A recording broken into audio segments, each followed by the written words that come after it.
Randi Rhodes Show. This morning, Ukraine marks 1 year since Russia launched its devastating invasion.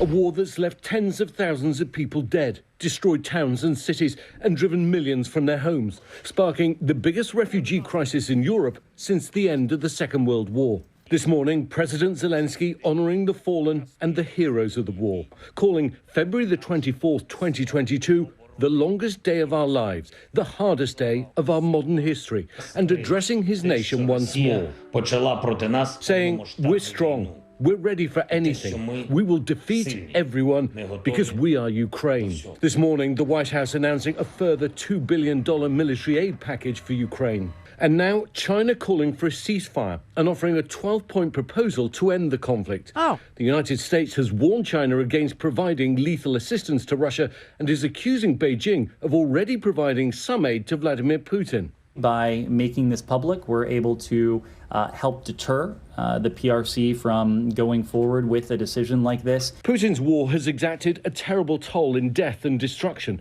but also the trauma most Ukrainians have had to suffer, especially the youngest. 10-year-old Lisa has already experienced the worst of the war, losing her mom to shrapnel from a Russian bomb. What has the war been like? Because many children your age have never seen a war. What is it like? I know everything about war, she says. Missiles, bombs. War's bad for everyone. We should live in peace. Ukraine is covered with graves from the last year. Soldiers and civilians, young and old. 1 year into a war of Putin's choosing, with no end in sight, the suffering looks set to continue. Well, it's incredible to think that this time 1 year ago, Russian troops were already on the outskirts of this city and we could hear explosions.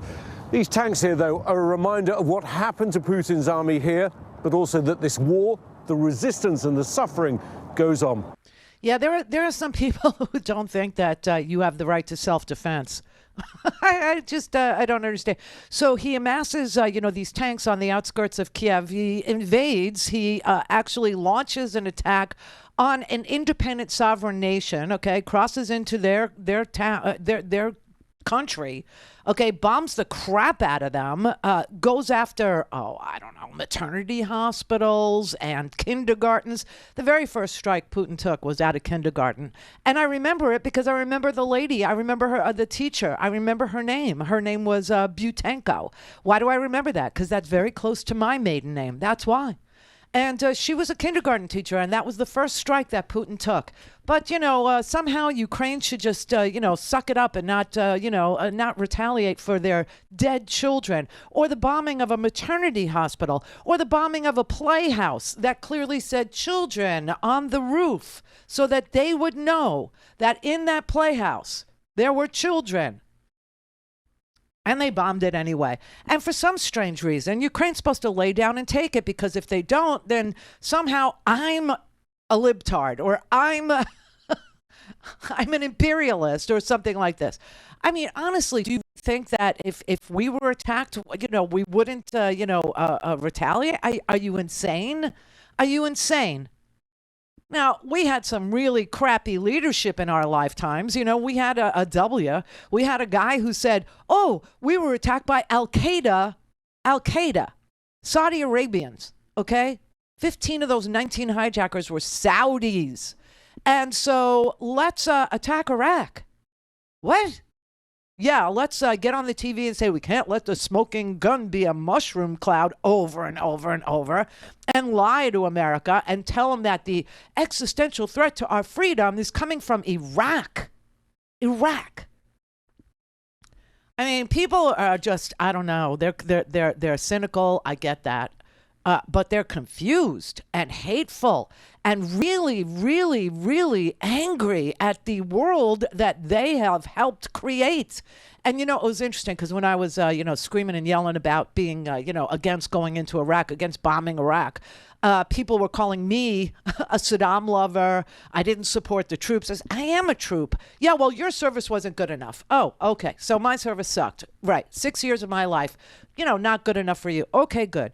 So I'm a Saddam Hussein loving piece of dung because I was trying to tell you that you really need to pay attention to what the UN inspectors were saying. And they were saying there were no weapons of mass destruction there.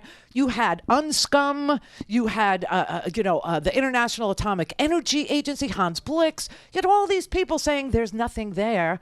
And yet America was so pro-war. Now I said to them, there'll come a time when you'll realize that this was a huge, disgusting mistake. And you'll say you never supported that war. And here we are. Here we are. Same freaks, same exact group of nutbags now saying that they were against the war in Iraq.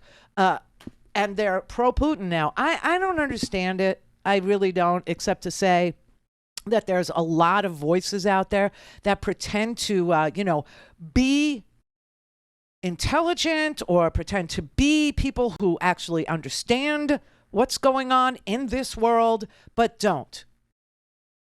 But they need attention and they need love and they need it from outside themselves, and they're going to say and do whatever puts money in their pocket, whatever gets them viewers, like Fox News. I mean, that's one of those places. It is an insane circus of lies, and everyone knows it, but there are people that will still listen to them because they believe that somehow, some way, one day they'll get some damn thing right and they'll be able to throw it in people like me's face. I don't know what it is, but listen, this deal in Ukraine, just be very, very clear.